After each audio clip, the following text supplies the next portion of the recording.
So, as you said, my name is Aaron Peckham, and this is the project that I worked on for my senior research. The three primary aspects of this subject that I will be covering are just kind of a discussion of the rhetorical nature of children's literature and how it has potential both for good and maybe for bad. How it can be used for good and how I think it should be used for good, as well as how it is being used, and then kind of a closer look at how it has such rhetorical capabilities. And so the rhetorical power of children's literature stems from the fact that it's unique in that this is usually readers' first introduction to the world of literature and ideas and stories. And as such, it provides somewhat of a gateway into this world of literature. And the target audience, as this is their first exposure to literature, their minds are still developing as they begin exploring different ideas and stories and deeper themes within literature. But because their minds are still forming, this is where its rhetorical capabilities get kind of sticky. As Jack Zipes argues, literature for children is a script coded by adults for the information and internalization of children, which must meet the approbation of adults. In its greater context, Zipes argues that children's literature has rhetorical capabilities that could be misused for more indoctrination-like purposes, in simply indoctrinating young minds with certain ideas while their minds are still developing and they're being taught how to think. They may be taught what to think. However, there's far more potential for good in this aspect. As John Saunders writes about what he describes as bedtime rhetoric, children are greatly shaped by what they read early in life. The deeper meanings within stories read to children are seldom understood by their level of thinking, but they do act as seeds that will stay with them as they grow older.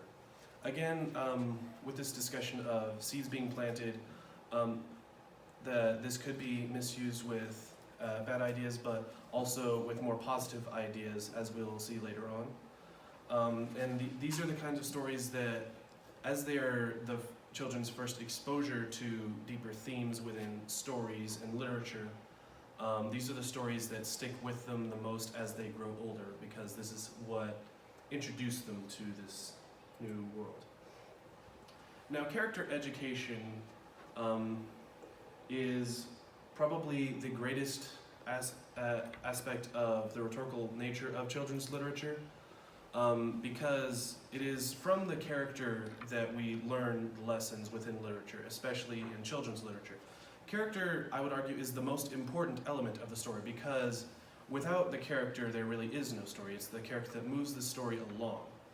And of course, the word character comes from a Greek word that means to engrave.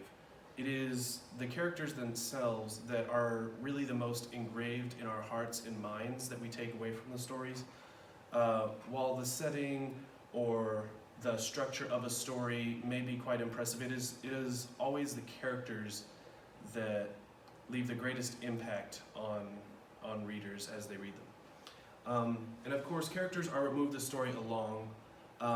A classic example of children's literature, Dr. Seuss's The Cat in the Hat, provides some good examples of how characters move the story along. Of course, the story begins with two young children who are left at home on a nice, calm, peaceful day after their mother leaves for work.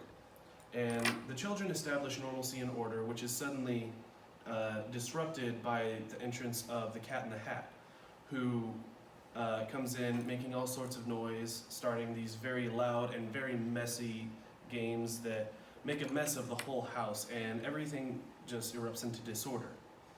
And then the fish comes along and begins speaking out against this disorder as the voice of reason.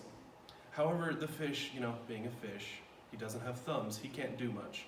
And so it's not until the children themselves go into action to send the cat away that normalcy is restored. And then, of course, the cat comes back to help clean up his mess. And and thus it is the characters that both create the conflict and that resolve the conflict. Now, character education is primarily something that's used in the classroom, of course. In early 2000s, William Edgington wrote about how character education is the basis of the fastest growing school reform movement in the United States, and it is still very relevant today in how teachers are able to teach not only basic facts like math and history, but also what students can do with this to benefit society and grow as individuals. As discussed earlier, the earliest years of a child's reading has great power to shape their thinking. As Jessica Kals, it focuses on how this can be used to instill either a fixed or a growth mindset. Jessica Kals, of course, is one of many teachers who use specifically children's literature to instruct character education and allow their students to analyze the characters and how they can learn lessons from that. Of course, one of the stories that she uses is Waiting is Not Easy from Mo Willems' Elephant and Piggy series, in which Gerald the elephant is made to wait for a surprise that his friend Piggy has promised him, thus kind of allowing students to analyze how he deals with impatience and waiting. And teachers can use this for a wide variety of different issues, allowing their students to analyze how the characters deal with everything from personal issues to more complex issues such as bullying, or even more major issues such as societal injustice. Yes. And so, children's literature, of course, and its use for character education is not in itself very new, as authors have always used stories as a tool to instruct about life. One of the earliest examples that we have is, of course, Aesop's Fables, which dates back to ancient Greece. In Aesop's Fables, these are all just very short stories, primarily featuring animals that are very short and teach very obvious life lessons in how the characters either find themselves in misery for lack of wisdom or find themselves in great joy for exercising wisdom. And of course, we have plenty of modern examples, just a few of which are stories like David Kirk's Nova's Ark, in which at one point in which the young robot named Nova finds himself crashing on an abandoned planet, and he's by himself, but he uses his creativity to take apart his ship and create this mass army of animals and stuff, as he is inspired by these wooden ark and animal toys that his father gave him when he was young. And other stories such as Who Moved My Cheese for kids, where four friends find themselves living in a maze, and they're constantly on the search for more cheese, and after finding a large stock of cheese, they begin to consider what should they do now. Should they keep searching for more cheese and prepare for when this cheese runs out?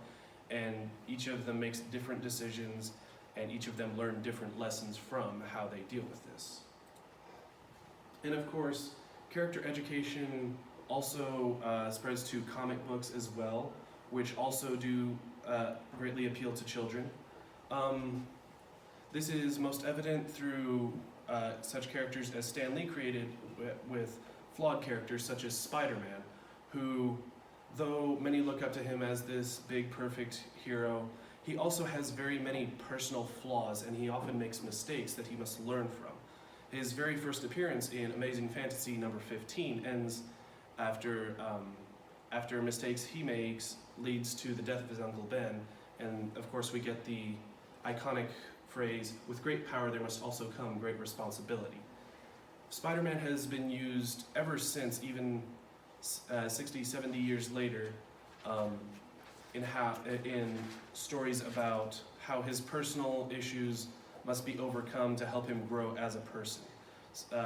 Through even such stories as Ann Nocenti writes, where she addresses Peter Parker's lying habits, how everything from little white lies to how he keeps his identity a secret from those close to him. And he wrestles with what is really the right thing to do in this situation? How does it affect my personal relationships? What is right for me to do? And and of course, superheroes are a primary example of how character education can apply to greater themes like heroism and self-sacrifice, to more simple personal themes like honesty. Now, one of the primary elements of children's literature that gives it such great rhetorical appeal is how the pictures portrayed in picture books and easy readers allow for a visual experience that provides a very easy reading methodology for young readers who are still learning to read. They may not be able to fully grasp the words written on the page, but they can gain a greater understanding based on the images that they see in the story. Of course, as Jessica Kals engages her students with stories like Elephant and Piggy, Waiting is Not Easy, several of her students made comment about Gerald's facial expressions and body language and were able to more fully relate to how he's suffering, waiting, and being impatient, and how he must exercise patience by looking at how he is physically portraying that. And other stories such as Knuffle Bunny, also by Mo Willems, the young character Trixie, who can't quite speak properly yet, as is apparent by her gibberish on the picture. She's still able to communicate her feelings through body language and actions, allowing readers to more fully understand what is going on, though she cannot quite say it. Oh, sorry. And of course, another aspect of this is how the panel layout of comic books and picture books kind of moves the story along in a very complex yet fluid narrative that is very easy to follow. And this is something that I expanded on in my Comic Books Are Literature presentation, if you were there. If not, I did upload it to YouTube. I can give you the link afterwards. And so this just allows not only for the reader to more fully understand specific moments, but to more easily follow the story as it moves along very fluidly right in front of their eyes. And so these are my works cited, and I did this as my senior research in hopes to gain a greater understanding of the nature of children's literature in regard to my own creative writing.